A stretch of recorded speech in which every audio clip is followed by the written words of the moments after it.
नमस्कार दोस्तों, आप सभी का स्वागत है आपके अपने यूट्यूब चैनल शांत निकेतन में। आज हम सभी हायर एजुकेशन का जो एक एक बिंदु है, एक एक टॉपिक है, उसे हम यहाँ पर देखेंगे। बहुत ही स्पीड से देखेंगे। एक रिवीजन वीडियो है यह। और अगर इस टॉपिक का आप क्वेश्चन सॉल्व करना चाहते हैं तो क्वेश्चन हमने पहले ही अपलोड कर दिया है, वो वीडियो आप देख सकते हैं, चैनल पर पड़ा हुआ है। अभी यहाँ पे हम हायर एजुकेशन से संबंधित महत्वपूर्ण बिंदुओं पर बात करेंगे। प्राचीन शिक्षा प्रणाली के संदर्भ में, उसके बाद ब्रिटिश काल में कैसी शिक्षा प्रणाली थी, आधुनिक काल में, उसके बाद जितने भी आयोग हैं उन सब के बारे में, जो नई शिक्षा नीति आई उसके बारे में, ठीक है, जो राष्ट्रीय रिपोर्ट निकलती है विभिन्न कॉलेजों और विश्वविद्यालयों में शीर्ष रैंकिंग की, उन्हें हम देखेंगे। तो क्रम वाइज हम एक एक बिंदुओं को देखेंगे। वीडियो बहुत आपके लिए यूज़फुल है, बिना स्किप किए आप पूरा देखें, धैर्य बना के, आपकी परीक्षा के लिए बहुत ही महत्वपूर्ण साबित होगा। चलिए हम वीडियो को स्टार्ट करते हैं।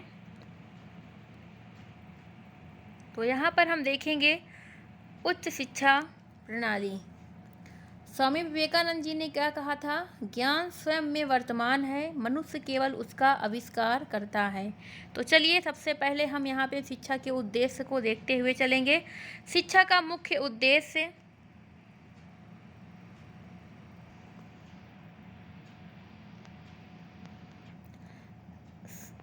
शिक्षार्थी के व्यवहार में वांछनीय परिवर्तन लाना है। शिक्षा शिक्षार्थी के व्यक्तित्व के सर्वांगीण विकास और उसमें स्वस्थ दृष्टिकोण एवं अच्छे संस्कार शामिल करने में सहायक होती है। ठीक है, ये सब आपको पता है, बस फटाफट ऐसे ही हम बताते चल रहे हैं। शिक्षा के माध्यम से ही संचित ज्ञान को आने वाली पीढ़ियों को हस्तांतरित किया जा सकता है और उसमें वृद्धि की जा सकती है।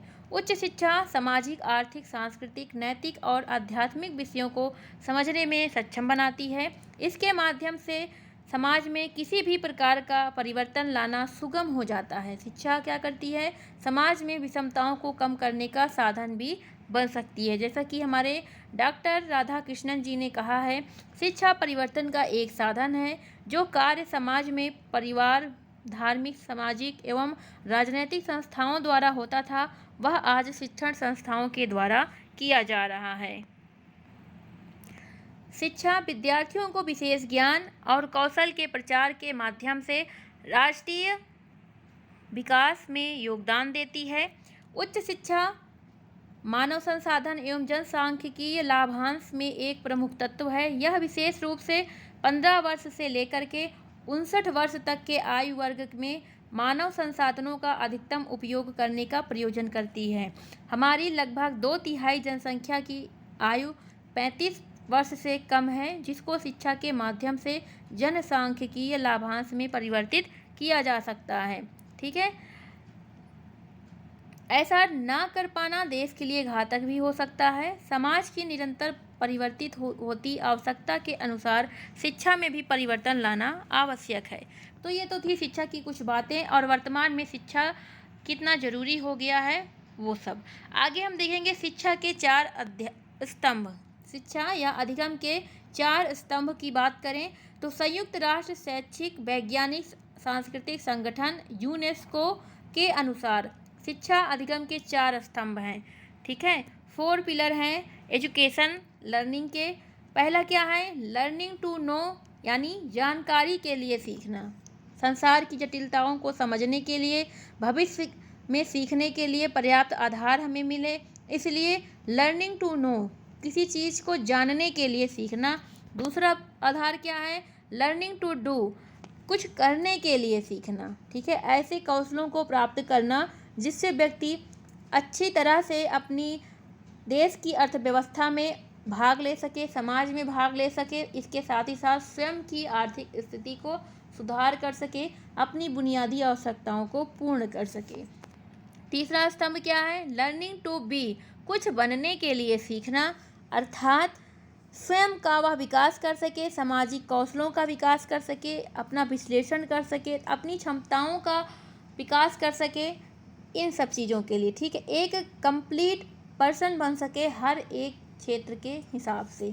ठीक है, चलिए 4 पिलर क्या है? चौथा स्तंभ लर्निंग टू लिव टुगेदर, साथ रहने के लिए सीखना। ठीक है, एक साथ रहने के लिए सीखना। ये तो कुछ बातें थी मोटी मोटी।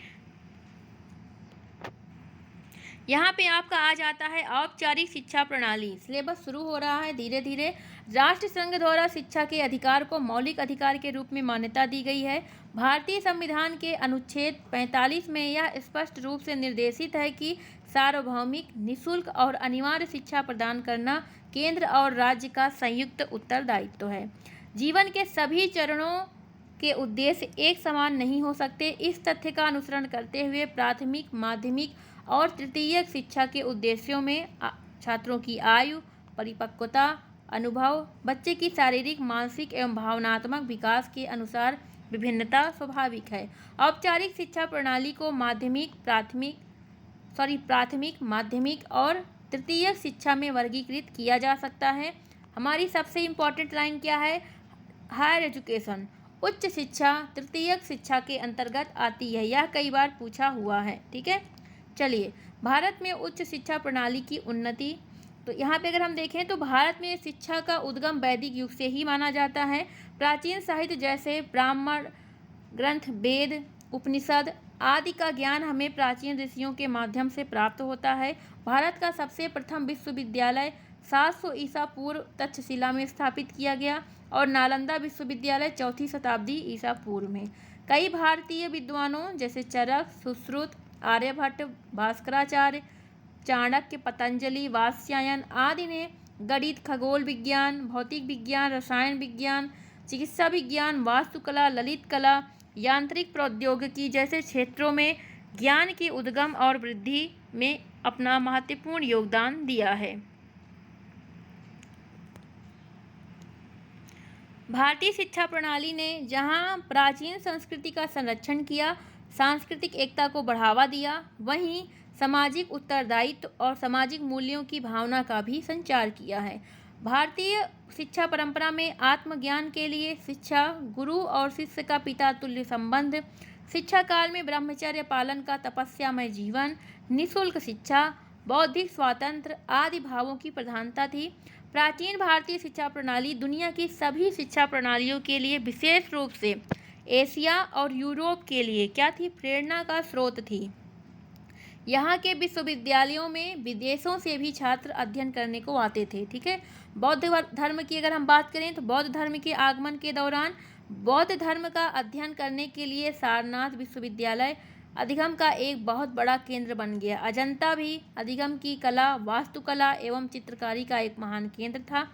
यहाँ हम यह चीज़ वर्णित कर सकते हैं कि वर्ष 2006 में सिंगापुर, चीन, भारत तो अपना देश तो है ही है, इसके साथ जापान जैसे बहुत से देशों ने मिलकर नालंदा विश्वविद्यालय को पुनः स्थापित करने की घोषणा की हुई है। मध्यकाल की हम बात करें तो मध्यकाल में लाहौर, दिल्ली, रामपुर, जौनपुर, बीदर, अजमेर आदि ये सब शिक्षा के प्रसिद्ध केंद्र थे। मुगल शिक्षा प्रणाली में जहाँ प्राथमिक, माध्यमिक शिक्षा केंद्र थे ही, वहीं फतेहपुर सीकरी, आगरा, दिल्ली अन्य स्थानों पर कॉलेज भी स्थापित किए गए। हिंदू दर्शन पर आधारित शिक्षा प्रणाली भी यहाँ पर साथ साथ चलती रही। ठीक है, यहाँ पर अब हम देखेंगे जो हमारे सिलेबस में लगा है प्राचीन भारत में शिक्षा प्रणाली। तो प्राचीन भारत में शिक्षा प्रणाली कैसे शुरू हुई, क्या क्या चीज़ें थी वो हमने आपको बताया। वेद थे, उपनिषद थे, ब्राह्मण ग्रंथ थे, आरण्यक थे, यही सब पढ़ाया जाता था। ठीक है, वहाँ पे जो परीक्षा थी वो आज की तरह परीक्षाएं नहीं होती थी। मौखिक रूप से प्रश्न पूछ करके गुरु बच्चे का मूल्यांकन करते थे कि उसने यथा रूप से ज्ञान को अर्जित किया है अन्यथा नहीं किया है। ठीक है, तो ये सारी चीज़ें थी। इसके अलावा अगर हम कहें तो शिक्षा का अगर उद्देश्य की बात करें तो उद्देश्य प्राचीन समय में शिक्षा का महत्वपूर्ण उद्देश्य था सबसे पहला चरित्र का निर्माण करना। अगर चरित्र का निर्माण करना सबसे महत्व दिया जाता था प्राचीन समय में। चरित्रहीन व्यक्ति की सर्वत्र निंदा की गई है हमारे सभी महत्वपूर्ण ग्रंथों में। ठीक है, इसके अलावा अगर हम देखें तो व्यक्ति का सर्वांगीण विकास करना। ठीक है, सर्वांगीण विकास करना, संपूर्ण व्यक्तित्व का सर्वांगीण विकास करना हमारी प्राचीन भारत की शिक्षा प्रणाली का प्रमुख उद्देश्य था। इसके अलावा जो सामाजिक और नागरिक कर्तव्य थे उस समय, उनका भी बोध कराना इसका महत्वपूर्ण उद्देश्य था कि व्यक्ति एक सुयोग्य नागरिक बने, उसे अपने सामाजिक कर्तव्यों का बोध हो, सत्य बोले, धर्म का आचरण करे, आलस्य न करे, अपने अध्ययन का उपेक्षा न करे, अपने कर्तव्यों की उपेक्षा न करे, माता पिता, आचार्य, अतिथियों का सम्मान करे, दोष रहित कार्य करे, अच्छे लोगों के कार्यों का अनुसरण करे, दान करे, ये सारी चीज़ें सिखाई जाती थी। गृहस्थ धर्म का पालन करे, कैसे क्या चीज़ें करनी हैं वो सारी चीज़ें सिखाई जाती थी, यानी नागरिक एवं सामाजिक कर्तव्यों का बोध कराया जाता था। अगला उद्देश्य क्या था? सामाजिक प्रसन्नता और कौशल की वृद्धि की जाती थी। इसके साथ ही संस्कृति का संरक्षण एवं प्रसार भी किया जाता था। ठीक है, इसके अलावा निष्ठा और धार्मिकता का संचार भी होता था। पाठ्यक्रम की बात करें तो हमने बताया वही सारी चीज़ें पढ़ाई जाती थी, वेद वगैरह, 6 वेदांग थे, शिक्षा, कल्प, व्याकरण, निरुक्त, छंद, ज्योतिष, ये सारे पढ़ाए जाते थे। बहुत से धर्म ग्रंथ थे, धर्मशास्त्र से रामायण, महाभारत आदि महाकाव्य, व्याकरण, खगोल विद्या, मूर्तिकला, वैदिकी से संबंधित, पोत निर्माण संबंधी कला के क्षेत्र में भी लोगों को अध्ययन कराया गया। इसके साथ ही साथ गायन, वादन, चित्रकला, नृत्य, मूर्तिकला, कृषि, पशुपालन, वाणिज्य, चिकित्सा इत्यादि क्षेत्रों में भी हमें देखने को मिलता है। ये सारी चीज़ें भी उस समय पढ़ाई जाती थी। पूर्ण रूप से कह सकते हैं सर्वांगीण विकास किया जाता था। 18 शिल्प थी, 64 कलाएँ थी। यहाँ के पाठ्यक्रम का मुख्य रूप से कहें तो 4 वेद, 6 वेदांग, 14 विधाएँ, 18 शिल्प, 64 कलाएँ इत्यादि थी। ठीक है, चलिए आगे हम देखें। गुरुकुल प्रणाली थी। ठीक है, यहाँ पे शिक्षा के घर, गुरुकुल को ही शिक्षक का घर कहा जाता था। सारे बच्चे उन्हीं गुरु के यहाँ आते थे, वहीं रहते थे, वहीं पढ़ते थे, वहीं अपना सब कुछ होता था। पिता का घर त्याग देते थे, जब तक पढ़ते थे वहीं रह के पढ़ते थे। ठीक है, आगे देखेंगे उस समय के प्रमुख शिक्षक कौन कौन होते थे। एक थे आचार्य। आचार्य उन्हें कहते थे जो शिक्षार्थियों से बिना शुल्क लिए वेद पढ़ाने का कार्य करते थे। उपाध्याय थे जो कि अपनी आजीविका कमाने के लिए और केवल वेद या वेदांगों के एक भाग को पढ़ाने वाले टीचर हुआ करते थे। चरक उन्हें कहा जाता था। जैसे कुछ शिक्षार्थी उच्च ज्ञान को प्राप्त करने के लिए भारत जैसे राष्ट्र का दौरा करते थे, तो शतपथ ब्राह्मण द्वारा ऐसे विद्वानों को शिक्षार्थियों के लिए ज्ञान के संभावित स्रोत के रूप में माना गया। इन्हें ही चरक कहा गया। ठीक है, गुरु किसे कहा गया? शिक्षा प्रदान करते थे और शिक्षा प्रदान करके वे अपने परिवार का पालन पोषण करके गृहस्थ जीवन जीते थे। जूजन सतिका एक शिक्षक के प्रकार थे। ये अपने प्रवचनों के लिए प्रसिद्ध हुआ करते थे। शिक्षार्थी दूर दूर से उनके पास शिक्षा लेने आते थे। शिखा नृत्य जैसी कलाओं में निर्देश दिया करते थे, शिक्षण दिया करते थे। शिक्षा संस्थान की बात करें तो गुरुकुल था, परिषद था, जैसे तक्षशिला वगैरह, गोष्ठी सम्मेलन हुआ करता था, आश्रम, कई सारे आश्रम थे वहाँ पे, जैसे प्रयाग में भरद्वाज आश्रम है। ठीक, विद्यापीठ हुआ करता था, जैसे शंकराचार्य ने श्रृंगेरी में, कांची में, द्वारका में, पुरी में कई सारे संस्थान शुरू किए हैं। तो ऐसे विद्यापीठ स्थापित करके ज्ञान दिया जाता था। घटिकाएँ हुआ करती थी। ठीक है, अग्रहार हुआ करते थे, गांव में रहने की जगह बनाई जाती थी वहाँ पे। ठीक, मठ हुआ करते थे, कई सारे मठ हैं, ब्रह्मपुरी, विहार, ये सब यहाँ पे शिक्षा प्रदान की जाती थी। चलिए आगे हम देखेंगे शिक्षण विधियों के बारे में। शिक्षण विधियाँ क्या थी इनकी?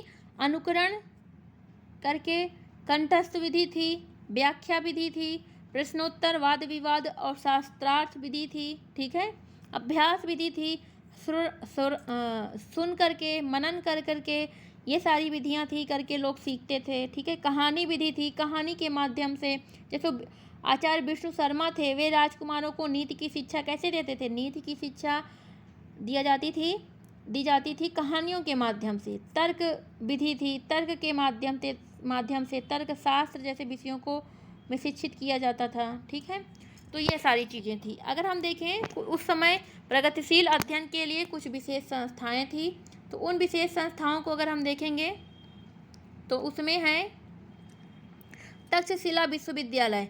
तक्षशिला विश्वविद्यालय की हम अगर बात करें तो 300 वर्ष पूर्व गांधार राज्य में स्थापित विश्व का सबसे प्राचीनतम विश्वविद्यालय है। ठीक है, विश्व भर के लोग यहाँ पे उच्च शिक्षा प्राप्त करने आते थे। ठीक है, तक्षशिला विश्वविद्यालय से ही चाणक्य, पाणिनि, चरक, विष्णु शर्मा जैसे महान दार्शनिकों ने अपनी स्नातक की डिग्री पूरी की थी। ठीक है, नालंदा विश्वविद्यालय की बात करें तो नालंदा विश्वविद्यालय वर्तमान में मगध बिहार में स्थित है और यह भारत में स्नातकोत्तर शिक्षा, उन्नत अध्ययन और अनुसंधान का सबसे अच्छा उदाहरण माना जाता है। राजा कुमार गुप्त ने, ठीक है, नालंदा में बौद्ध भिक्षुओं के प्रशिक्षण के लिए सबसे पहले यहाँ पे मठ बनवाया हुआ था।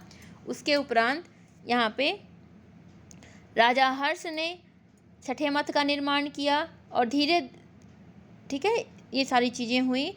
तो कुल मिला के यहाँ पे भी बहुत सारे हमारे ऐसे प्राचीन दार्शनिक हुए हैं, विचारक हुए हैं जो नालंदा विश्वविद्यालय में अपने अध्ययन को किए हैं। बहुत ही महत्वपूर्ण है, धरोहर है। वल्लभी विश्वविद्यालय, वल्लभी विश्वविद्यालय मैत्रक राजाओं ने अपनी राजधानी के रूप में वल्लभी में एक मठ का निर्माण करवाया। ठीक है, तो वहाँ पे ये अध्ययन कार्य होता था। विक्रमशिला विश्वविद्यालय था। इसके अलावा पुष्पगिरि विश्वविद्यालय था, ओदंतपुरी था, सोमपुरा था, जगदला पाल राजाओं द्वारा निर्मित किया गया था। कांचीपुरम भी पल्लव काल में शिक्षा का प्रमुख केंद्र माना जाता था। नागार्जुनकोंडा भी बौद्ध शिक्षा का सबसे समृद्ध केंद्र माना जाता था। यह बौद्ध भिक्षु नागार्जुन के नाम पर रखा गया। मुंशीगंज बंगाल में था। बंगाल में इसकी स्थापना 9वीं शताब्दी में हुई थी। यह भी अपने शिक्षा के लिए बहुत ही ज़्यादा महत्वपूर्ण था। आगे देखेंगे एन.ए. राम। तमिलनाडु के एन.ए. राम में निःशुल्क निवास और प्रशिक्षण प्रदान किया जाता था। यह भी एक महत्वपूर्ण स्थान रखता था अपना। मुगल काल के दशक में शिक्षा की हम बात करें तो मुगल काल के समय में शिक्षा जो थी वह मदरसों में दी जाती थी। ठीक है, उलेमा नामक मुस्लिम शैक्षणिक संस्थान थे। क्या? उलेमा में दिया जाता था। ठीक है, ये सारी चीज़ें थी। यहाँ पे भाषा जो होती थी उस समय फारसी। ठीक, आगे हम देखेंगे आधुनिक शिक्षा प्रणाली का विकास। सबसे इम्पोर्टेंट ये है, अभी तो ये सारी चीज़ें ऐसे ही नॉर्मल पृष्ठभूमि थी, महत्वपूर्ण ये है, इसको हम देखेंगे आधुनिक शिक्षा प्रणाली का विकास विस्तार से।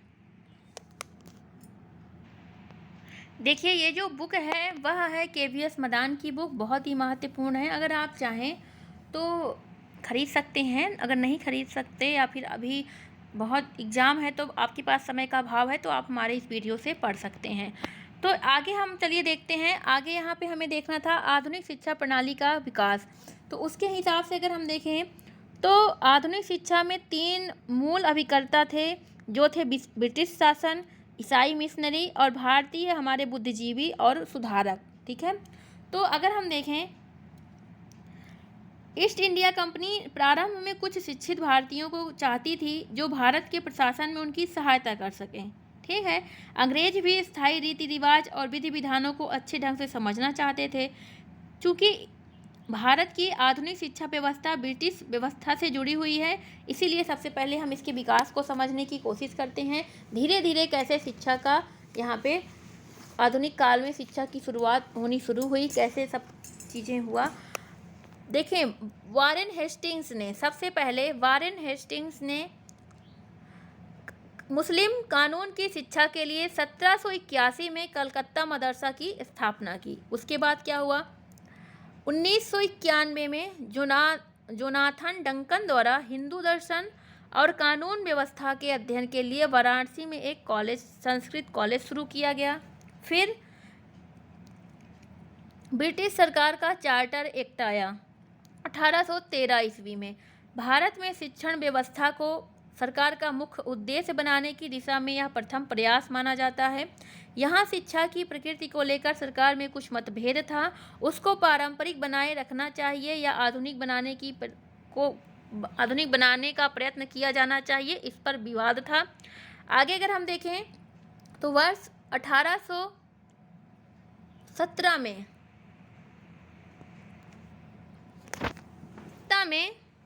कलकत्ता में सबसे पुराना कॉलेज प्रेसिडेंसी कॉलेज स्थापित किया गया। बाद में 2010 में इसे एक विश्वविद्यालय में परिवर्तित किया गया, जिसे प्रेसिडेंसी विश्वविद्यालय कहा जाता है। इसके बाद सबसे पुराना विश्वविद्यालय जो कि अभी भी संचालन में है, सेरामपुर कॉलेज की सीनेट है। इसकी स्थापना 1818 में हुई।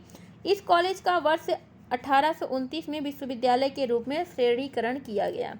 ये प्रश्न बहुत पूछता है कि उच्च शिक्षा की वर्तमान प्रणाली को वर्ष 1823 के माउंट स्टुअर्ट एल्फिंस्टन मिन्ट्स से भी जोड़ा जाता है, जिसमें अंग्रेजी और यूरोपियन विज्ञान विषयों को पढ़ाने के लिए स्कूल की स्थापना की आवश्यकता पर बल दिया गया। उनके अनुसार नैतिक और प्राकृतिक विज्ञानों की पुस्तकें भारत की आधुनिक भाषाओं में तैयार करवाई जाएं तथा भारतीय भाषाओं के माध्यम से भारत की जनता को शिक्षित किया जाए। या इसमें कहा गया कि जो लोग अंग्रेजी भाषा सीखकर यूरोपीय ज्ञान की सीधे तौर पर प्राप्ति करना चाहते हैं, उनके लिए विशेष तौर पर अंग्रेजी के विद्यालय खोलने का भी प्रस्ताव रहेगा। ठीक है, इसके अलावा ये उन्हीं के विचार थे कि भारतीय जनता की मानसिक और नैतिक उन्नति के लिए अंग्रेजी का स्थान मात्र गौण ही नहीं है, अपितु भारत में पाश्चात्य ज्ञान का प्रचार प्रसार केवल अंग्रेजी के माध्यम से होना असंभव है। ठीक है, चलिए आगे हम देखेंगे आगे कुछ। उसके बाद क्या हुआ, एल्फिंस्टन मुंबई के गवर्नर रहे, जहाँ पे कई शिक्षण संस्थान आरंभ किया उन्होंने। ठीक है, इन्होंने जन शिक्षा के प्रसार के लिए 1824 ईस्वी में बम्बई नेटिव एजुकेशन सोसाइटी की स्थापना की। ठीक है, आगे अगर हम देखें तो एल्फिंस्टन संस्थान को भी उन्होंने उच्च शिक्षा के लिए बम्बई में स्थापित किया, जो कि मुंबई विश्वविद्यालय का सबसे पुराना कॉलेज है। आगे अगर हम देखें फिर उसके बाद विकास क्रम कैसे आगे बढ़ा, सरकार के विधि सदस्य लॉर्ड मैकाले, इनका महत्वपूर्ण योगदान होता है। 1835 में इन्होंने अपनी रिपोर्ट में एक ऐसी शिक्षा प्रणाली का अनुमोदन किया कि धर्मनिरपेक्ष और वैज्ञानिक पद्धतियों पर आधारित हो, यह सदियों पुराने पूर्वाग्रहों से मुक्त हो और पश्चिमी दुनिया की शिक्षा पद्धति के समान हो। इस तरह इन्होंने आधुनिक भारत के निर्माण में अपनी भूमिका निभाई।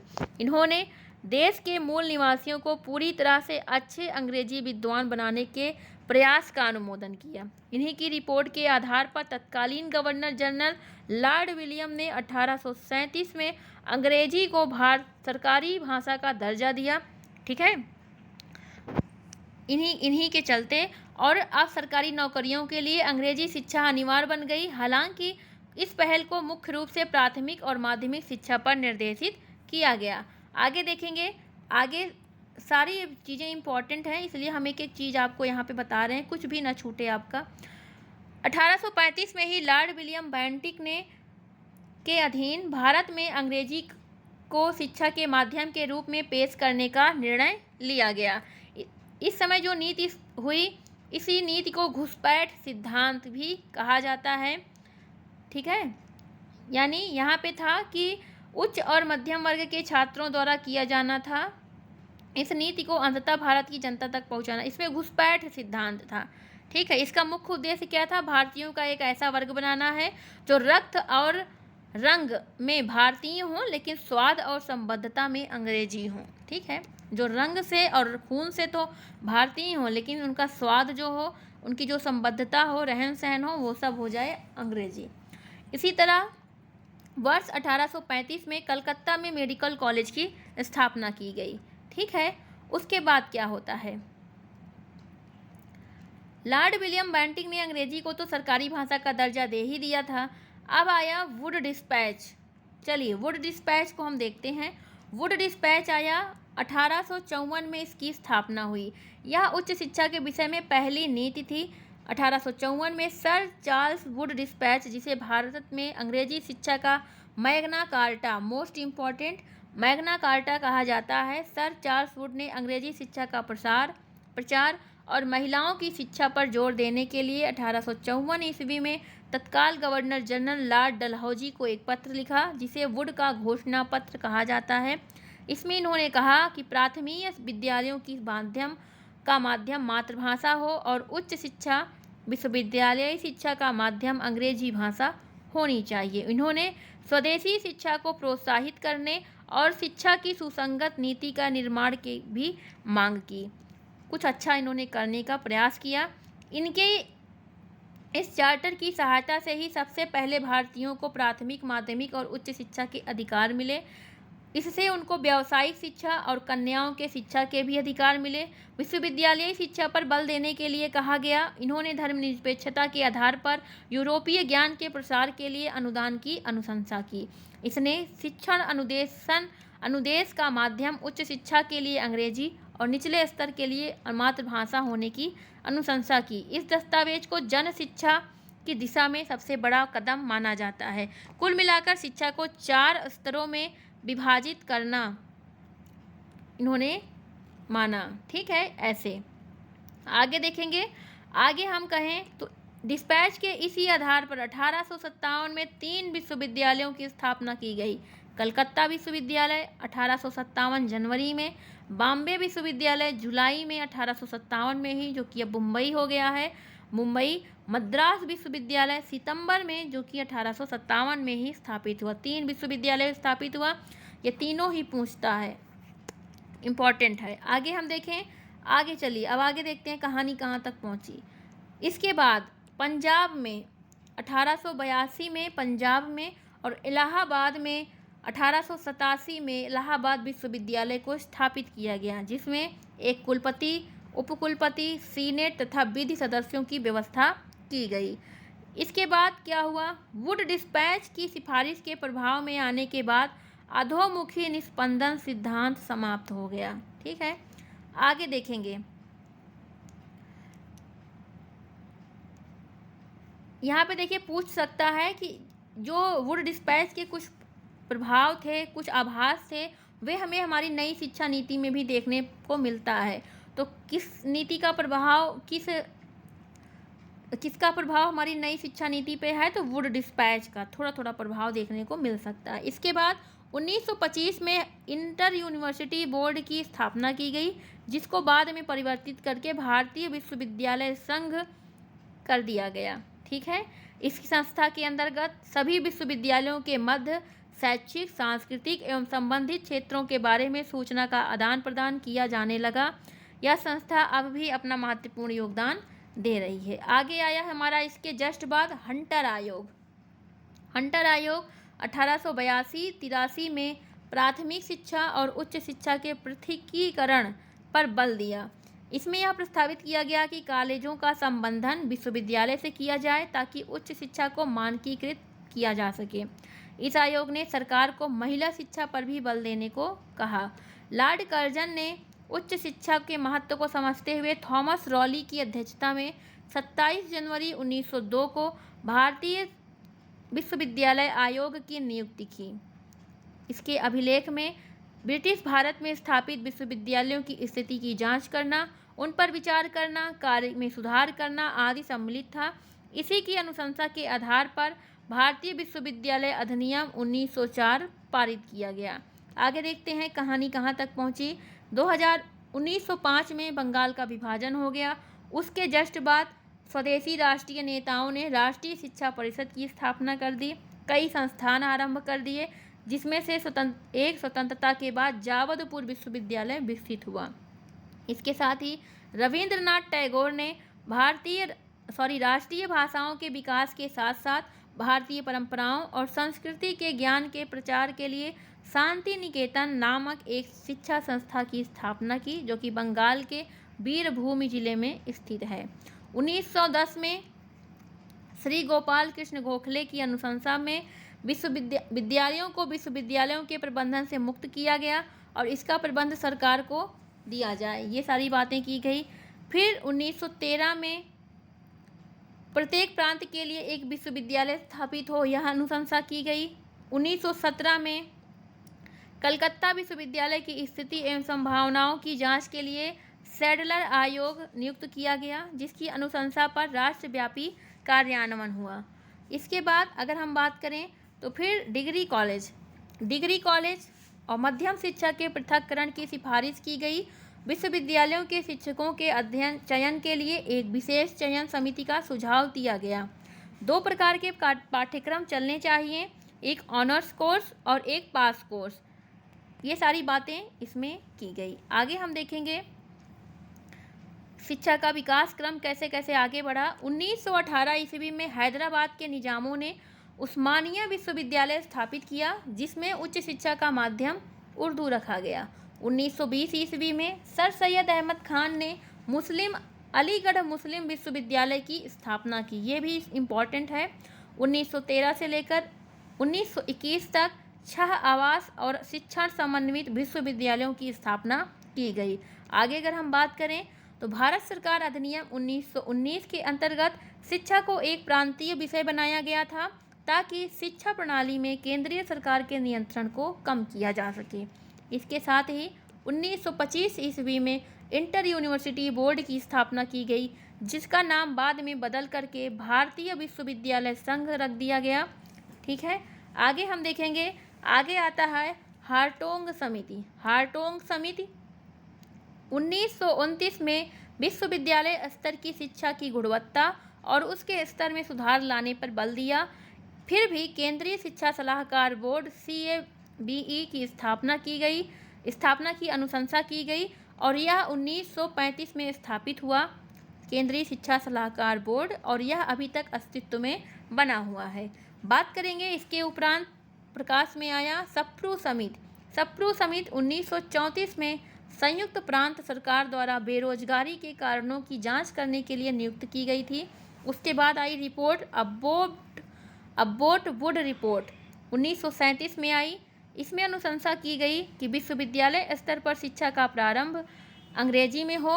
इस रिपोर्ट के अनुसार एक नए प्रकार के तकनीकी संस्थान पॉलीटेक्निक और व्यावसायिक शिक्षक प्रशिक्षण महाविद्यालय आरंभ किए गए। इसके उपरांत वर्धा शिक्षा योजना 1937 में आरंभ की गई। इसमें नई तालीम या मूल शिक्षा और बुनियादी तालीम के रूप में भी जाना जाता है। इस योजना को डॉक्टर जाकिर हुसैन की अध्यक्षता में स्थापित समिति के रूप में एक निश्चित आकार दिया गया। शिक्षा का गांधीवादी दर्शन शास्त्र एक गतिशील अवधारणा है। यह अवधारणा व्यक्ति की जैविक, सामाजिक, मनोवैज्ञानिक स्तर पर आवश्यकताओं की पूर्ति करता है। इसमें मांग की गई कि शिक्षा प्रारंभ के 7 वर्ष तक निःशुल्क हो और अनिवार्य हो। शिक्षा का माध्यम मातृभाषा होनी चाहिए। इसके साथ ही व्यावसायिक शिक्षा और शिक्षा में शारीरिक श्रम पर भी बल दिया जाए। इसके उपरांत आती है सार्जेंट रिपोर्ट 1944 में। सार्जेंट रिपोर्ट को शिक्षा के भारतीयकरण की दिशा में महत्वपूर्ण कदम माना गया। इसको युद्ध के बाद भारत में शैक्षिकीय योजना विकास भी कहा जाता है। इसके उपरांत हमारा आया भारत सरकार अधिनियम 1935। इसमें भी उच्च शिक्षा पर विस्तार करने की बात की गई, लेकिन माध्यमिक शिक्षा पर अधिक प्रगति नहीं हुई। इसके उपरांत विश्वविद्यालय अनुदान आयोग UGC की स्थापना हुई और 3 वर्ष का डिग्री कोर्स प्रस्तावित किया गया। ठीक है, आगे हम देखेंगे स्वतंत्रता के पश्चात कैसा रहा हमारी उच्च शिक्षा के विकास का क्रम। तो अगर हम स्वतंत्रता के पश्चात देखें तो भारत सरकार ने स्वतंत्रता के पश्चात देश में उच्च शिक्षा को बेहतर बनाने और बढ़ावा देने के लिए कई पहल की, जिसमें हमारा स्वतंत्रता से जस्ट पहले आया था 1935 का अधिनियम, जिसमें द्वैध शासन में अंतर्निहित दोषपूर्ण प्रणाली को समाप्त कर दिया गया था। सार्जेंट रिपोर्ट आई थी 1944 में। इसमें भी हमने बताया था कि क्या हुआ था। आगे हम देखते हैं सार्जेंट रिपोर्ट में ही उच्च शिक्षा में स्नातक शिक्षा को 3 वर्ष का होना कहा गया। इसमें स्नातकोत्तर शिक्षा पर और अधिक बल देने का अनुमोदन किया गया और विश्वविद्यालय में शिक्षा स्तर बढ़ाने और उसको लंदन विश्वविद्यालय तक करने का सुझाव भी यहाँ पे दिया गया था। आगे हम देखें, इसमें प्राथमिक शिक्षा, मातृभाषा पर बल, शिक्षक प्रशिक्षण आदि पे भी सुझाव दिया गया। फिर आया हमारा विश्वविद्यालय शिक्षा आयोग। इस आयोग की नियुक्ति 1948 में डॉक्टर एस राधाकृष्णन के द्वारा हुई। यह इम्पोर्टेंट है, परीक्षा में पूछता है। डॉक्टर सर्वपल्ली राधाकृष्णन बनारस हिंदू विश्वविद्यालय के पूर्व उप कुलपति रह चुके हैं और बाद में यह भारत के हमारे दूसरे राष्ट्रपति भी बने थे। इन्होंने कहा कि माध्यमिक शिक्षा हमारी शिक्षा व्यवस्था की सबसे कमजोर कड़ी है और इसमें तत्काल सुधार की आवश्यकता है। इन्होंने अपने इस आयोग में 10 के बजाय 12 वर्ष की माध्यमिक शिक्षा का सुझाव दिया और कहा कि विश्वविद्यालय में प्रवेश इंटरमीडिएट परीक्षा के बाद ही हो। इसके उपरांत अगर हम कहें तो इस आयोग ने ग्रामीण विश्वविद्यालय तथा अखिल भारतीय शिक्षा आयोग स्थापित करने का भी सुझाव दिया। आगे देखेंगे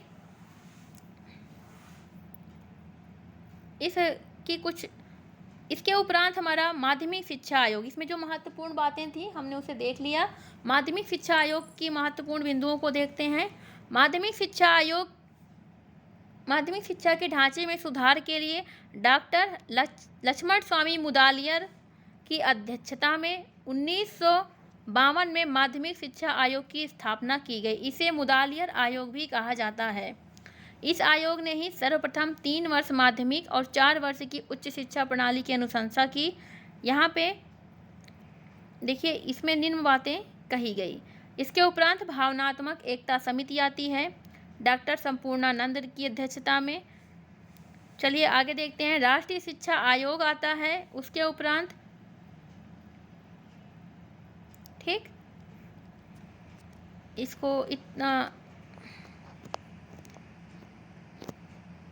यहाँ पे हम अगर देखें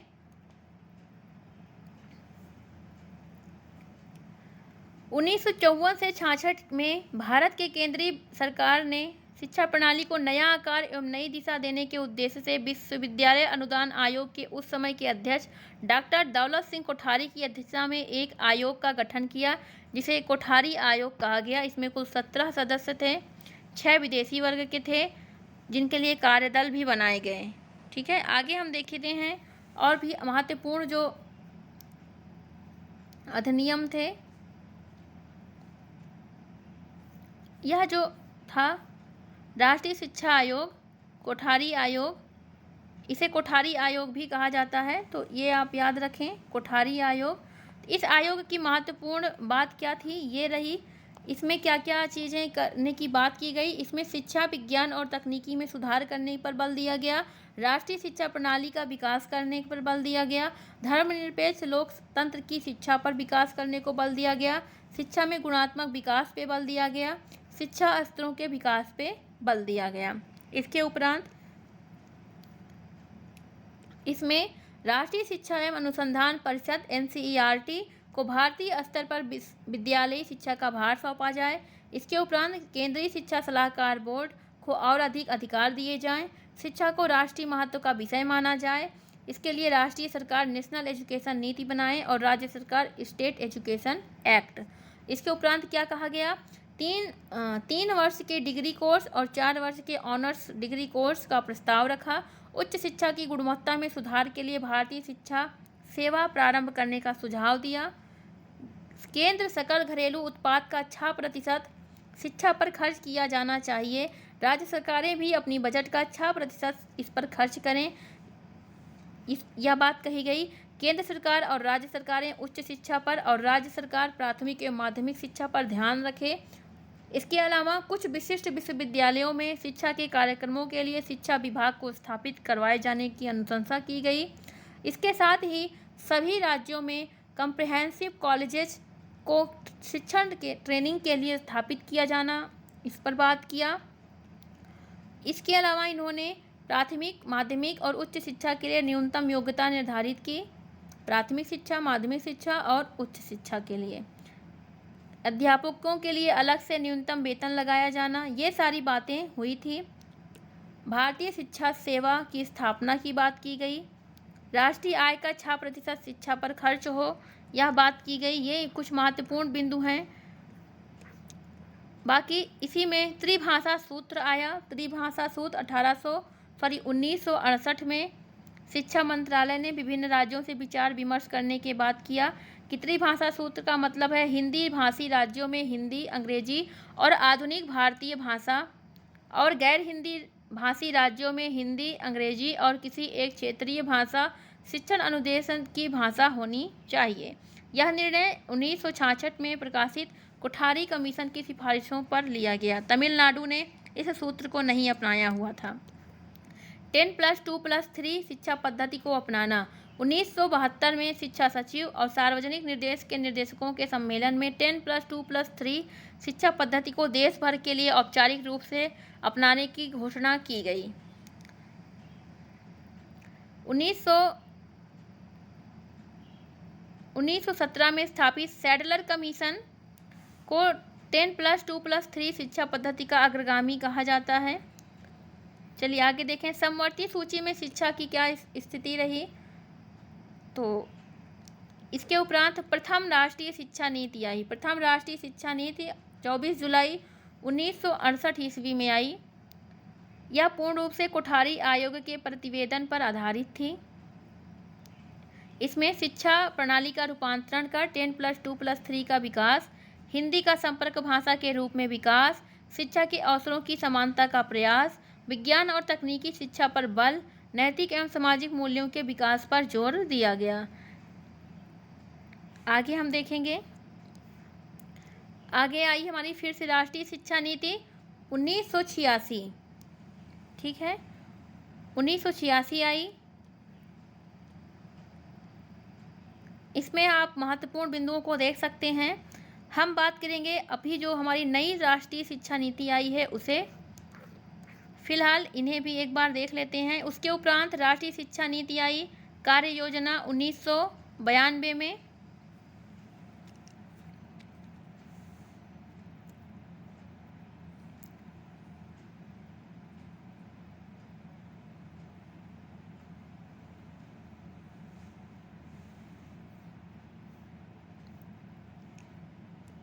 उन्नीस में राष्ट्रीय शिक्षा नीति के उपरांत आया।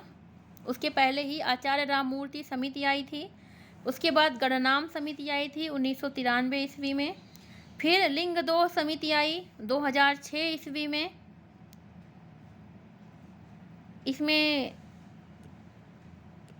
इसके बाद राष्ट्रीय ज्ञान आयोग की स्थापना हुई।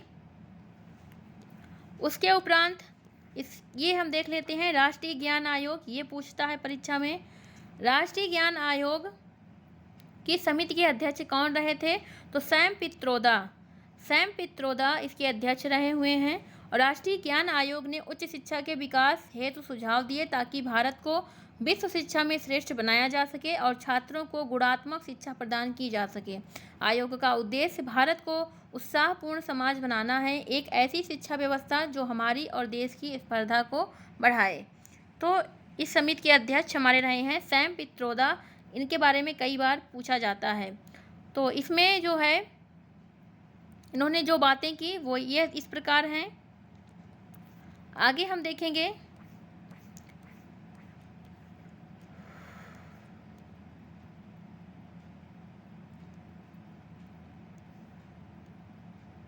उच्च शिक्षा के नवीनीकरण और पुनर्जीवन सलाहकार समिति आई। यह यशपाल समिति के नाम से भी प्रसिद्ध थी। इसे यशपाल समिति कहा गया और यह आई 2009 में। ठीक है, यह यूजीसी के पूर्व अध्यक्ष थे प्रोफेसर यशपाल और ये एक प्रसिद्ध शिक्षाविद भी रहे हैं। इनका प्रमुख सुझाव क्या था, ये राष्ट्रीय उच्च संस्थान और अनुसंधान आयोग की स्थापना। ठीक है, इसके अलावा इन्होंने डीम्ड विश्वविद्यालय का दर्जा प्रदान करने के संबंध में एक सुव्यवस्थित प्रक्रिया होने की बात की ताकि मनमाने तरीके से ऐसे विश्वविद्यालय ना खोले जा सकें। तो ये सारी इन्होंने बातें की। उसके बाद इन्होंने भारतीय प्रौद्योगिकी संस्थान IIT और भारतीय प्रबंधन संस्थान IIM को विश्वविद्यालय की तर्ज पर विकसित करने की सिफारिश की गई। IIT और IIM में प्रवेश परीक्षा ग्रेजुएट रिकॉर्ड एग्जाम की पद्धति पर होनी चाहिए। ये सारी बातें इन्होंने की। इसके उपरांत आती है शर्मा समिति, डॉक्टर अनिल काकोदकर समिति 2011 में, KB पवार समिति 2012 में। इन्होंने कुछ मॉडल का सुझाव किया। टोटल इनके 4 मॉडल थे। ये सारे इनके 4 मॉडल हैं, आप इन्हें देख सकते हैं। आगे हम देखेंगे हमारी पारंपरिक और गैर पारंपरिक शिक्षा में क्या अंतर है? तो गैर पारंपरिक और पारंपरिक शिक्षा में अंतर मुख्य रूप से अगर हम कहें तो पारंपरिक शिक्षा मूल रूप से निष्क्रिय शिक्षा है, और जहां बच्चा शिक्षक को सुनता है, शिक्षक से मिले निर्देशों का पालन करता है, शिक्षक निर्देश के लिए अपना कार्य करेगा, निर्देश देगा, बच्चा सिर्फ शिक्षक की सुनेगा। गैर पारंपरिक शिक्षा है सक्रिय शिक्षण, जो स्वतंत्र रूप से चलता है, यह अपना कार्य स्वयं चुनता है। यहाँ पे बाल केंद्रीय शिक्षा मुख्य रूप से है। ये शिक्षण केंद्रीय है, शिक्षक केंद्रीय, और ये जो है यह बाल केंद्रीय है। इसके अलावा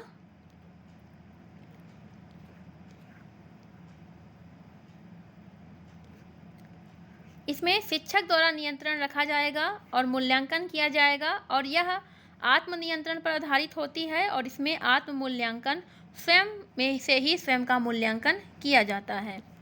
आगे हम देखेंगे जो महत्वपूर्ण बिंदु हों। ये उच्च शिक्षा वास्तुकला का ग्राफ है, इसे आप देख सकते हैं। पाठ्यक्रम और अध्ययन, नंबर 2 पे संकाय, नंबर 3 पे अनुसंधान, और नंबर 4 पे सहभागिता, और नंबर 5 पे आधारभूत ढांचा। आगे बात करेंगे कौशल आधारित शिक्षा। तो ये सारी चीज़ें हैं, ये इतना इम्पोर्टेंट नहीं है, जो महत्वपूर्ण है उसे हम देखेंगे। अब हम आगे देखेंगे राष्ट्रीय हमारी शिक्षा नीति। ये एक पॉइंट देख लेते हैं। शिक्षा मंत्रालय,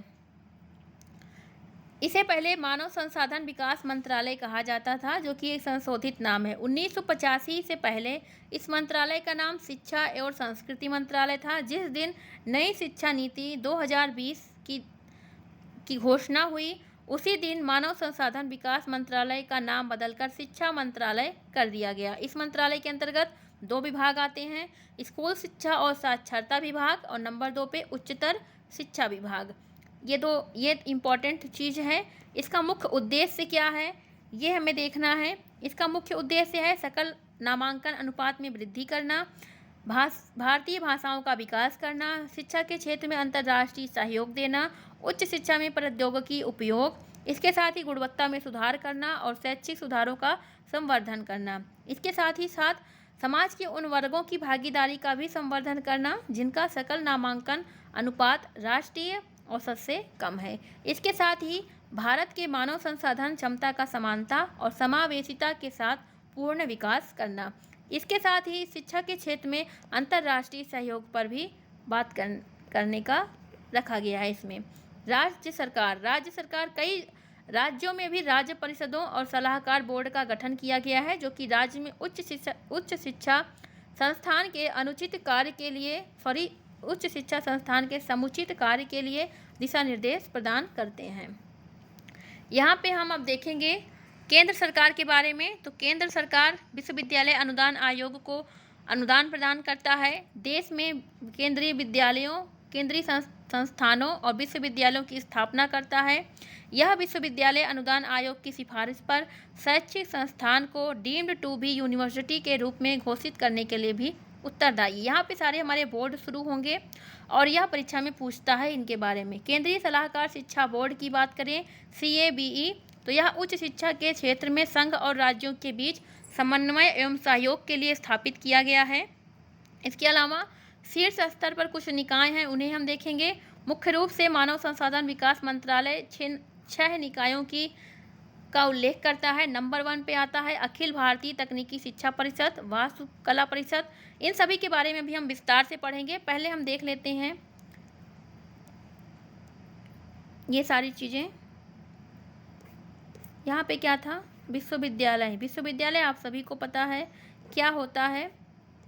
तो विश्वविद्यालय के बारे में यहाँ पे कुलपति, उपकुलपति, प्रबंधन समिति, सीनेट, कोर्ट, शिक्षा समिति, रजिस्ट्रार, ये सभी होते हैं। केंद्रीय विश्वविद्यालय में राष्ट्रपति विजिटर होते हैं, जबकि राज्य के विश्वविद्यालय में राज्यपाल कुलपति होते हैं। आगे हम देखेंगे विश्वविद्यालय अनुदान आयोग, इसे हम देखते हैं। UGC 1952 ईस्वी में सरकार ने निर्णय लिया कि केंद्रीय और अन्य उच्च शिक्षा संस्थानों को दिए जाने वाले वित्तीय सहयोग के मामलों को विश्वविद्यालय अनुदान आयोग के अधीन लाया जाए। इस तरह 28 दिसंबर 1953 को तत्कालीन शिक्षा मंत्री मौलाना अबुल कलाम आज़ाद ने औपचारिक तौर पर विश्वविद्यालय अनुदान आयोग की नींव रखी। इसके बाद 1956 में यूजीसी को संसद में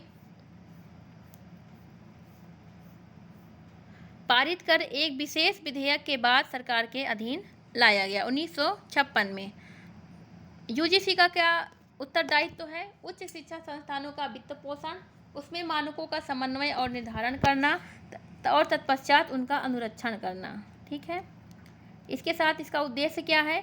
विश्वविद्यालय शिक्षा का समन्वय और उनको बढ़ावा देना, विश्वविद्यालयों में शिक्षण, प्रशिक्षा, परीक्षा और अनुसंधान के मानकों का निर्धारण और अनुरक्षण करना, शिक्षा के नियमों के न्यूनतम स्तर का निर्धारण करना, उच्च शिक्षा के क्षेत्र में हो रही प्रगति घटनाओं का अवलोकन, विश्वविद्यालय और कॉलेजों को अनुदान वितरण।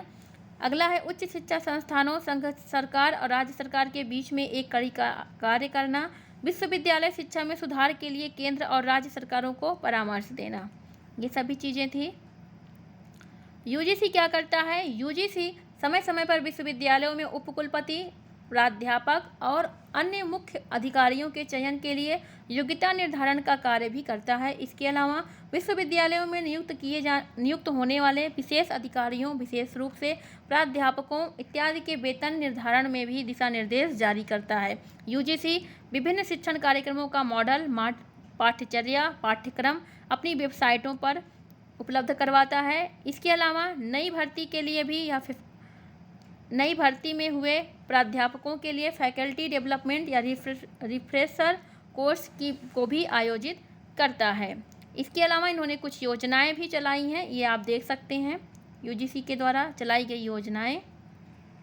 आगे हम बात करेंगे यूजीसी की संरचना पर। यूजीसी में एक अध्यक्ष, उपाध्यक्ष और 10 अन्य सदस्य होते हैं जिनकी नियुक्ति केंद्र सरकार द्वारा की जाती है। यूजीसी का सचिव इसका कार्यपालक अध्यक्ष के रूप में कार्य करता है। इसका मुख्यालय नई दिल्ली में है। इसके अतिरिक्त यूजीसी के 2 ब्यूरो हैं, फिरोज शाह रोड एवं दिल्ली विश्वविद्यालय के दक्षिण परिसर में। आगे हम बात करते हैं डॉक्टर शांति स्वरूप भटनागर यूजीसी के पहले अध्यक्ष थे। प्रोफेसर धीरेन्द्र पाल सिंह इस समय यूजीसी के वर्तमान अध्यक्ष बनाए गए हैं। भारत में विश्वविद्यालय शिक्षा तंत्र के बारे में बात करें तो ये सारी चीज़ें हैं। देखिए कैसे कब विश्वविद्यालय कितने थे? जब देश स्वतंत्र हुआ तब टोटल 20 विश्वविद्यालय और केवल 500 कॉलेज थे। लेकिन आज हमारे देश में लगभग 777 विश्वविद्यालय और 40,000 से भी ज़्यादा कॉलेज हैं। इसके साथ ही यहाँ पे 11,922 एकल संस्थान भी हैं। तो ये सारी चीज़ें हैं, ये आप खुद देख सकते हैं। यहाँ पर विश्वविद्यालय संघ के बारे में कुछ चीज़ें हैं। ये रहा। भारत में मुख्यतः 4 प्रकार के विश्वविद्यालय होते हैं। नंबर 1 पे केंद्रीय विश्वविद्यालय, सेंट्रल यूनिवर्सिटीज़, राज्य विश्वविद्यालय, स्टेट यूनिवर्सिटीज़, मानित विश्वविद्यालय, डीम्ड यूनिवर्सिटीज़ और निजी विश्वविद्यालय, प्राइवेट यूनिवर्सिटीज़। तो इस तरह हम बात करें अगर सभी सेंट्रल यूनिवर्सिटीज़ की, कितने केंद्रीय विश्वविद्यालय हैं, कहाँ कहाँ पे? सबसे ज़्यादा केंद्रीय विश्वविद्यालय हमारे उत्तर प्रदेश में हैं और ये सारे महत्वपूर्ण हैं। ये लिस्ट आप देख सकते हैं, इसकी स्क्रीनशॉट भी ले सकते हैं, हम छोटा कर दे रहे हैं। चलिए आगे देखेंगे। ये सारे यूनिवर्सिटीज़ हैं। मुख्य रूप से यहाँ पे 9 विश्वविद्यालयों पे हमें मेन रूप से ध्यान देना है। ये 9 विश्वविद्यालय, ये 9। चलिए आगे देखेंगे हम।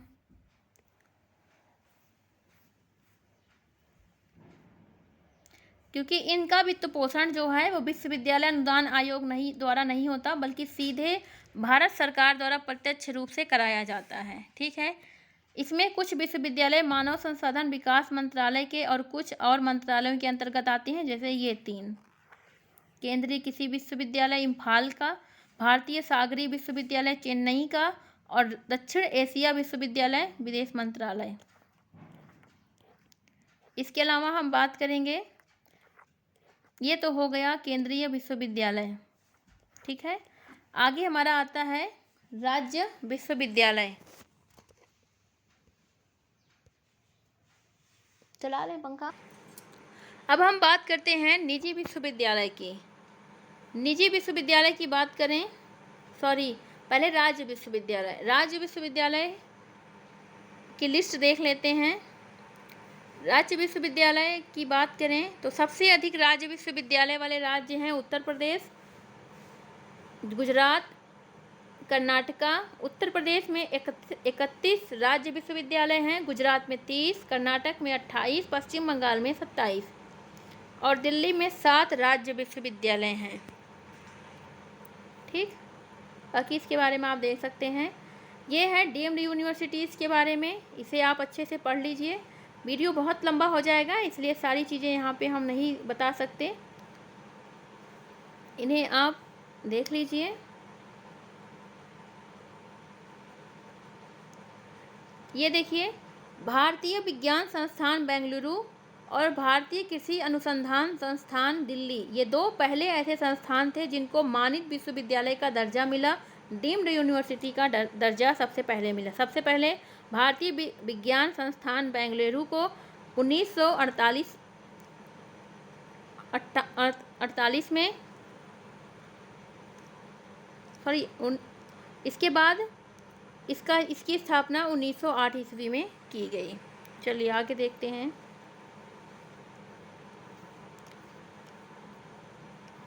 ये है हमारे निजी विश्वविद्यालय, प्राइवेट यूनिवर्सिटीज़। प्राइवेट यूनिवर्सिटीज़ की बात करें तो अगर हम इतने सारे प्राइवेट यूनिवर्सिटीज़ हैं, इन्हें आप सभी देख लीजिए। ये सब अभी इम्पॉर्टेंट हैं, लेकिन ऐसे ही इन्हें देख लीजिए। रिसर्च काउंसिल, मेटा विश्वविद्यालय, एक है मेटा विश्वविद्यालय। 12वीं पंचवर्षीय योजना के दौरान यूजीसी ने मेटा विश्वविद्यालय की अवधारणा शुरू की। ठीक है, इसका मुख्य उद्देश्य है विभिन्न विश्वविद्यालयों द्वारा नवीनतम तकनीकों का प्रयोग करके शिक्षा संस्थानों को साझा करना। इसमें विद्यार्थियों को बेहतर शिक्षा और अपने व्यक्तित्व के विकास का पूर्ण अवसर मिलता है। दिल्ली और जामिया मिलिया इस्लामिया विश्वविद्यालय भारत के ऐसे 2 मुख्य विश्वविद्यालय हैं जिन्होंने मेटा विश्वविद्यालय अवधारणा के अंतर्गत 2 वर्ष का मास्टर्स इन मैथमेटिक्स एजुकेशन संयुक्त डिग्री पाठ्यक्रम शुरू किया। इसके बाद अगर हम देखें तो 1994 में स्थापित नई दिल्ली में परमाणु विज्ञान केंद्र पहला अनुसंधान केंद्र है। वर्तमान में विश्वविद्यालयी प्रणाली के तहत 7 अंतर विश्वविद्यालय केंद्र कार्य कर रहे हैं, जो कि ये हैं। ठीक है, बात करें रिसर्च काउंसिल की तो ये सब रिसर्च काउंसिल के अंतर्गत आएंगे। अनुसंधान परिषद, भारतीय सामाजिक विज्ञान अनुसंधान परिषद नई दिल्ली 1969 में इसकी स्थापना हुई। भारतीय दर्शन अनुसंधान परिषद नई दिल्ली 1977 में इसकी स्थापना हुई। भारतीय विज्ञान दर्शन और संस्कृति की इतिहास परियोजना नई दिल्ली 1990 में इसकी स्थापना हुई। भारतीय इतिहास अनुसंधान परिषद गुवाहाटी 1972 में इसकी स्थापना हुई। राष्ट्रीय ग्रामीण संस्थान परिषद हैदराबाद 1995 में इसकी स्थापना हुई। ठीक है, आगे देखते हैं।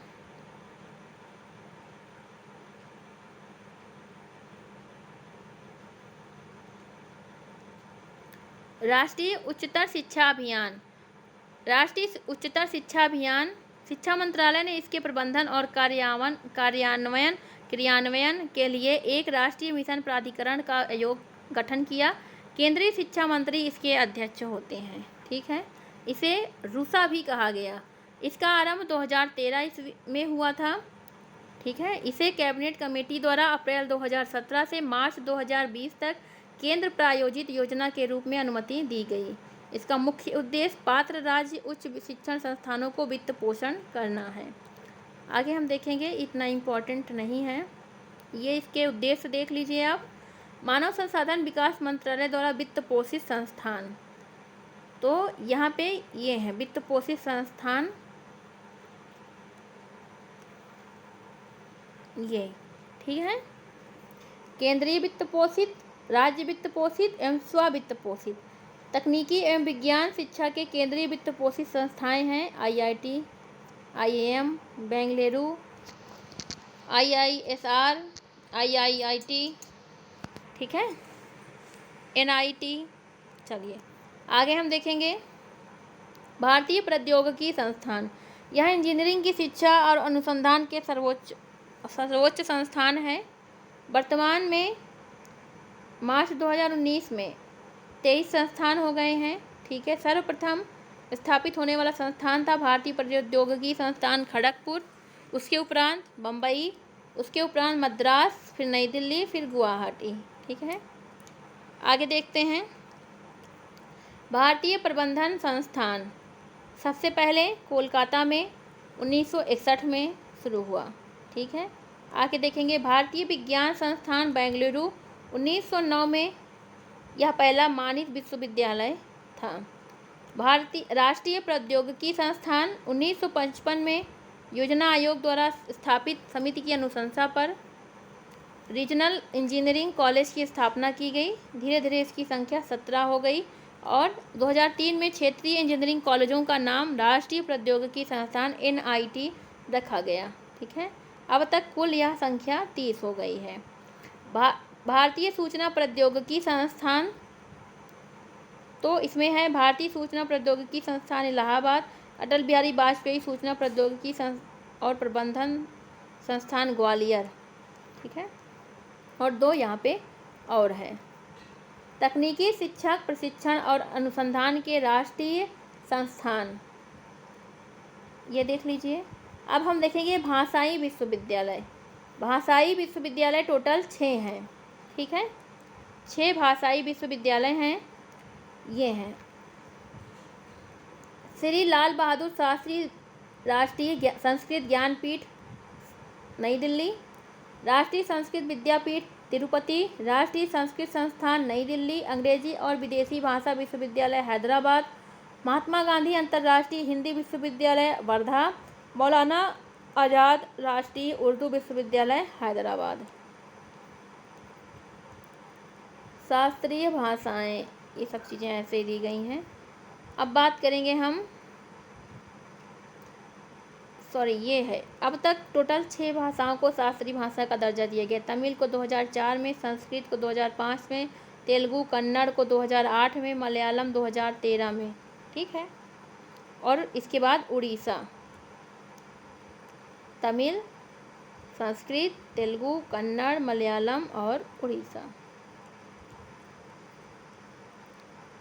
यहाँ पे हम बात करते हैं आगे। सबसे पहला इंजीनियरिंग कॉलेज रुड़की उत्तर प्रदेश में खोला गया। अखिल भारतीय तकनीकी शिक्षा परिषद, इसको देख लीजिए आप विस्तार से। ये बहुत इम्पॉर्टेंट रिपोर्ट है, इसे आप देखिए, यही हमें सबसे ज़्यादा परीक्षा में ये ज़रूर से ज़रूर पूछेगा। आप चाहें तो इसका स्क्रीनशॉट्स ले लीजिए। है ये जो लिस्ट है पूरी की पूरी आपको रटी हुई होनी चाहिए। ये पूरी लिस्ट पूछेगा। ये है राष्ट्रीय संस्थानीय रैंकिंग ढांचा NIRF, ठीक है। इसकी रिपोर्ट बहुत ज़्यादा पूछता है। शिक्षा मंत्रालय द्वारा मंजूरी दी गई है इसे 29 सितंबर 2015 को, और यह भारतीय शैक्षिक संस्थानों को रैंक देने के लिए एक पद्धति प्रदान करता है। सर्वप्रथम रैंक यह अप्रैल 2016 में जारी किया था। अभी 2023 में रिपोर्ट जारी हुई है, ये रैंकिंग 2023 की, इसे आप नोट डाउन कर लीजिए। यह बहुत ही ज़्यादा महत्वपूर्ण है, ठीक है। रैंकिंग इसकी 5 सीट्स समग्र रैंकिंग, इसके उपरांत यहाँ पे 5 सीट्स विश्वविद्यालय, 5 सीट्स कॉलेज, ठीक, मिरांडा हाउस प्रथम नंबर पे है। इसके उपरांत 5 शीर्ष कृषि एवं संबद्ध क्षेत्र, ठीक है, ये अन्य रैंकिंग में स्थान, ये इम्पोर्टेंट बहुत ज़्यादा है। चलिए आगे हम देखेंगे कि अगर अब वैसे कुछ भी इम्पोर्टेंट नहीं रहा है। नॉक के बारे में बात करें, इसका मुख्यालय बेंगलुरु में है, ठीक है। इसके उपरांत एक और है राष्ट्रीय प्रत्यायन बोर्ड, मुख्यालय नई दिल्ली में है। राष्ट्रीय कृषि शिक्षा प्रत्यायन बोर्ड, मुख्यालय नई दिल्ली में है। National accreditation board for education and training, ठीक है। अब हम दूरस्थ शिक्षा देखेंगे। दूरस्थ शिक्षा open learning, open and distance education, ठीक है। ये आप सभी देख लीजिए क्योंकि वीडियो बहुत लंबा हो जाएगा। इसको हम एक और दूसरे वीडियो के जरिए तो बता देंगे। ये हमारे टोटल जो है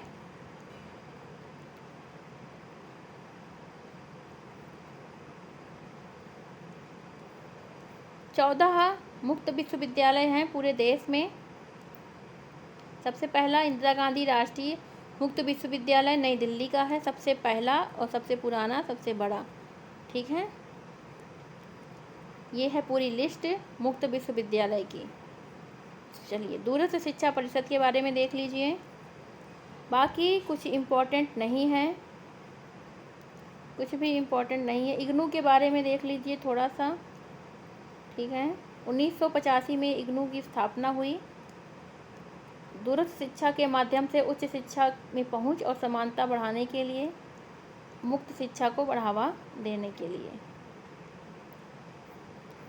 हाँ, ये एक इम्पॉर्टेंट बात है। उच्च शिक्षा के संवर्धन के लिए कुछ प्रमुख योजनाएं बनाई गई, केंद्रीय योजनाएं स्वयं, ठीक। इसके उपरांत ज्ञान समन्वय, ठीक है।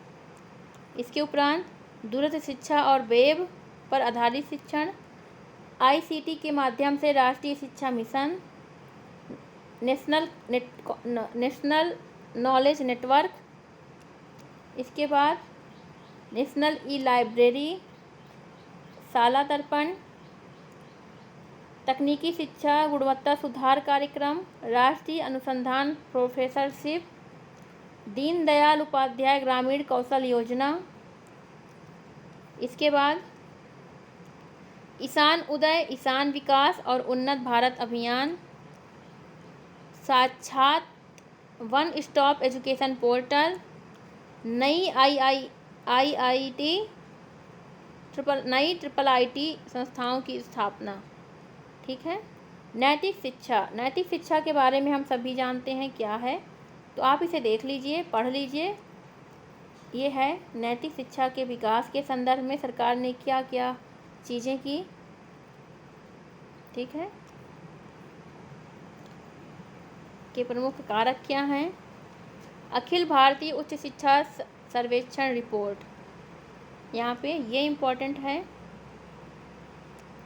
ये इम्पोर्टेंट है आपके लिए, इसे आप ज़रूर पढ़ें। आगे देखते हैं क्या इम्पोर्टेंट है बहुत ज़्यादा, वही हम देखेंगे, बाकी कुछ भी नहीं, ठीक है। क्योंकि अब बस चलिए आगे हम देखते हैं नई शिक्षा नीति। हाँ, ये हमें बताना था आपको। नई शिक्षा नीति वर्ष 2020 में केंद्र सरकार ने राष्ट्रीय शिक्षा नीति 2020 को स्वीकार किया। नई शिक्षा नीति का मुख्य उद्देश्य 34 वर्ष पुरानी शिक्षा नीति 1986 को प्रतिस्थापित करना है। 1962-1986 के बाद स्वतंत्र भारत की यह तीसरी शिक्षा नीति है। TSR सुब्रह्मण्यम ने मई 2016 में नई शिक्षा नीति के विकास के लिए समिति की रिपोर्ट को प्रस्तुत किया, ठीक। नई शिक्षा नीति जो है शिक्षा में पहुंच, समानता, गुणवत्ता, वाहनीय शिक्षा और उत्तरदायित्व जैसे विषयों पर विशेष ध्यान दिया गया। नई शिक्षा नीति के निर्माण के लिए जून 2017 में पूर्व इसरो प्रमुख डॉक्टर के कस्तूरी रंगन की अध्यक्षता में एक समिति का गठन किया गया। इस समिति ने वर्ष 2019 में राष्ट्रीय शिक्षा नीति का प्रस्ताव दिया। इसके अलावा शिक्षा क्षेत्र पर देश की जीडीपी का 6% भाग बराबर निवेश का लक्ष्य रखा गया। इस शिक्षा प्रणाली में वर्तमान 10+2 प्रणाली को क्रमशः 3 से 8, 8 से 11, 11 से 14 और 14 से 18 वर्ष की आयु के अनुसार एक नया 5+3+3+4 पाठ्यक्रम संरचना प्रस्थापित किया गया। ठीक है। इसके अलावा इसमें और क्या बात कही गई, इसमें मानव संसाधन विकास मंत्रालय का नाम बदलकर शिक्षा मंत्रालय कर दिया गया ताकि शिक्षा और सीखने की ओर पुनः ध्यान आकर्षित किया जा सके। इस शिक्षा नीति में छात्रों में रचनात्मक सोच, तार्किक निर्णय और नवाचार की भावना को प्रोत्साहित करने पर बल दिया गया। तकनीकी शिक्षा, भाषाई बाध्यताओं को दूर करने, दिव्यांग छात्रों के लिए शिक्षा को सुगम बनाने आदि के लिए तकनीकी के प्रयोग को बढ़ावा देने पर बल दिया गया। प्रारंभिक शिक्षा की बात करें तो इसमें 3 वर्ष से 6 वर्ष के बीच प्रारंभिक शिक्षा की बात की गई। 3 से 6 की आयु आंगनवाड़ी, बाल वाटिका, प्री स्कूल। ठीक है। 6 से 8 प्राथमिक विद्यालयों में कक्षा 1 और 2 में शिक्षा प्रदान की जाएगी। इसमें बहुस्तरीय खेल गतिविधि आधारित बनाने का प्राथमिकता दिया गया। राष्ट्रीय साक्षरता और संख्यात्मक ज्ञान पर एक राष्ट्रीय मिशन, इस नीति के अनुसार इसकी स्थापना करना है। राज्य सरकार द्वारा 2025 तक प्राथमिक विद्यालयों में कक्षा 3 तक के सभी छात्रों में बुनियादी साक्षरता और संख्यात्मक ज्ञान प्राप्त करने हेतु इस मिशन के क्रियान्वयन को योजना तैयार की जाएगी। इसके अलावा भाषाई विविधता को बढ़ावा और संरक्षण, इस शिक्षा नीति में कक्षा 5 तक के शिक्षा में मातृभाषा, स्थायी या क्षेत्रीय भाषा को अध्यापन के माध्यम के रूप में अपनाने पर बल दिया गया। इस नीति में मातृभाषा को कक्षा 8 और भविष्य की शिक्षा के लिए प्राथमिकता देने का सुझाव दिया गया। स्कूल और उच्च शिक्षा में छात्रों के लिए संस्कृत और अन्य प्राचीन भारतीय भाषाओं का विकल्प उपलब्ध होगा, परंतु किसी भी छात्र पर भाषा के चुनाव में कोई बाध्यता नहीं होगी। ठीक है। चलिए आगे देखते हैं। इसके अलावा यहाँ पे साइन लैंग्वेज को भी मानकीकृत किया गया। इसके अलावा भारतीय अनुवाद और व्याख्या संस्थान को स्थापित किया गया एवं फारसी, पाली और प्राकृत के लिए राष्ट्रीय संस्थान की स्थापना की गई। पाठ्यक्रम और मूल्यांकन से जुड़े सुझाव दिए गए यहाँ पे। ठीक है। यहाँ पे व्यावसायिक शिक्षा को सम्मिलित किया गया जिसमें इंटर्नशिप की व्यवस्था की जाएगी। ठीक है। चलिए आगे देखते हैं। NCERT द्वारा स्कूली शिक्षा के लिए राष्ट्रीय पाठ्यक्रम रूपरेखा बनाई जाएगी। यहाँ पे ये देखिए, ये है वर्तमान और ये है नई शैक्षणिक संरचना। ठीक, ये आप ग्राफ देख लीजिए तो खुद ही समझ जाएंगे ग्राफ को। ठीक है। चलिए आगे हम देखते हैं उच्च शिक्षा। उच्च शिक्षा नीति के तहत, इस शिक्षा नीति के तहत उच्च शिक्षण संस्थानों में सकल नामांकन अनुपात 26.3% से बढ़ाकर 50% करने का लक्ष्य रखा गया। ठीक है। ये इम्पोर्टेंट है।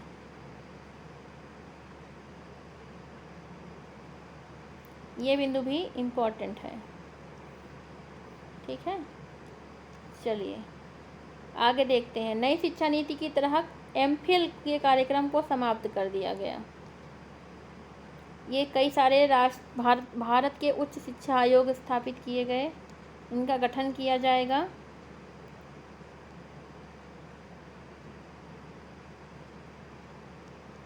ठीक है। अन्य सुधार क्या हुए वो भी देख लीजिए आप, ये इम्पोर्टेंट रहा है।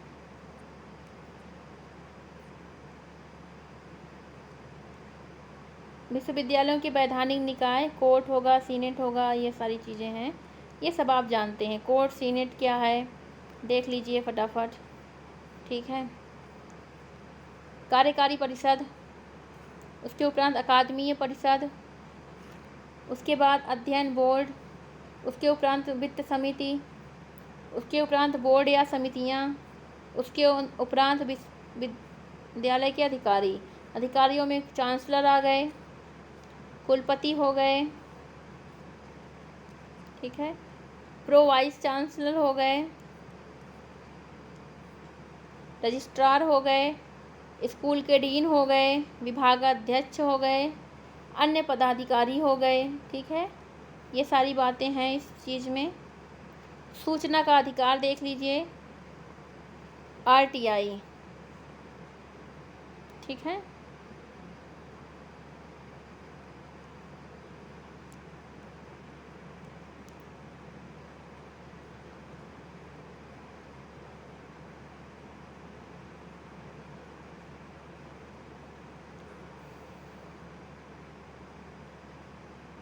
भारत में 2005 में लागू किया गया था।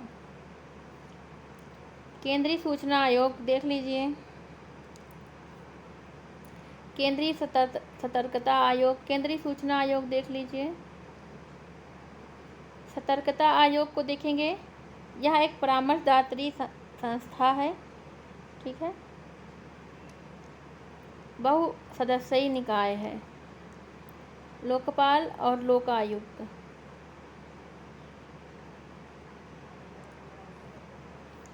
बात करेंगे भारतीय वित्त आयोग की। वित्त आयोग का गठन अनुच्छेद 280 के तहत किया जाता है राष्ट्रपति के द्वारा। वित्त आयोग संवैधानिक या सांविधिक निकाय है, ठीक।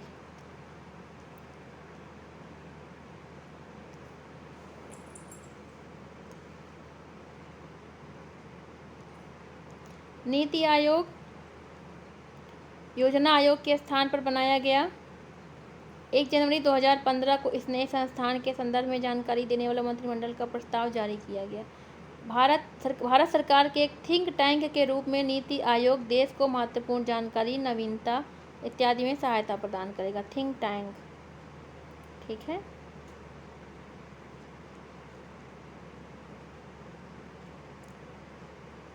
नीति आयोग का गठन इस प्रकार है। भारत प्रशासन में सुशासन, प्रशासन में सुशासन आप ये देख लीजिए।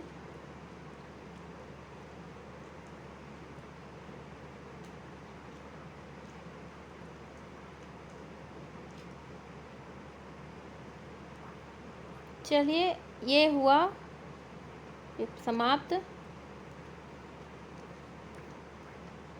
सुशासन सूचकांक देख लें अगर हम,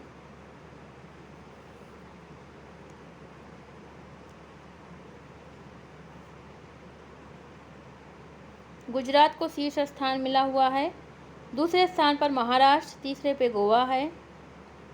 इसके अलावा केंद्र शासित प्रदेशों में नई दिल्ली शीर्ष स्थान पर है। चलिए, यह वीडियो समाप्त होता है। मिलते हैं एक नए टॉपिक के लिए, तब तक आप पढ़ाई करते रहिए। Best of luck.